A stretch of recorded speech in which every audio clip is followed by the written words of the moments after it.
MySQLல ஒரே queryல multiple values use பண்ணி check பண்ணணுமா? ஃபார் எக்ஸாம்பிள் இப்போ சிட்டியில் வந்து சென்னை, பெங்களூர், மும்பைன்னு நிறைய சிட்டிஸ் இருக்கு. இதில் மோர் தென் ஒன் சிட்டி கொடுத்து மல்டிபிள் சிட்டிஸ் கொடுத்து எனக்கு அந்த மல்டிபிள் சிட்டிஸில் இருக்கிறவங்களையுமே எனக்கு ஃபில்டர் பண்ணி எடுக்கணும்னா நம்ம அதை ஒரே queryல கொடுக்கணும். அதுக்கு நம்ம நார்மலாக என்ன பண்ணுவோம், ஆர் ஆப்ரேட்டர் யூஸ் பண்ணுவோம். ஆருக்கு பதிலாக நம்ம இன் யூஸ் பண்ணலாம்.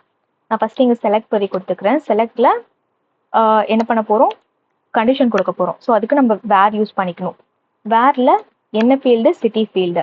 இதில் நான் இன் யூஸ் பண்ணுறேன். இன் ஆப்ரேட்டரில் ப்ராக்கெட்டில் எனக்கு சென்னை சிட்டியில் இருக்க எல்லா யூசர்ஸும் எனக்கு வேணும். ஆல்சோ எனக்கு பெங்களூரில் இருக்க எல்லா யூசர்ஸுமே வேணும். ஓகேவா? நான் இப்போ இந்த query ரன் பண்ணுறேன்.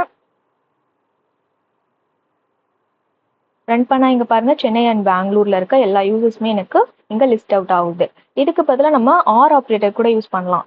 வேரில் city equal to Chennai or city equal to பெங்களூர்னு கொடுத்தாலும் இதே ரிசல்ட் தான் வரும். பட் நம்ம மல்டிபிள் டைம்ஸ் ஆர் யூஸ் பண்ணுறதுக்கு பதிலாக நம்ம இங்கே ஒரே டைம் இன் யூஸ் பண்ணி ஒரே queryல இந்த ரெண்டு வேல்யூஸ் கொடுத்துக்கலாம். நாட் இன்னும் சேம் தான். இன்க்கு முன்னாடி நாட் யூஸ் பண்ணால் நாட் இன். அது என்ன பண்ணணும், சென்னை அண்ட் பெங்களூரை தவிர மற்ற சிட்டியில் இருக்க எல்லாரையுமே கொண்டு வந்து டிஸ்பிளே பண்ணும். பாருங்க, ரிசல்ட் பாருங்க. சென்னை அண்ட் பெங்களூர் மட்டும் இருக்காது, மற்ற எல்லா சிட்டியில் இருக்கவங்களுமே இங்கே ரிசல்ட் ஷோ ஆவாங்க.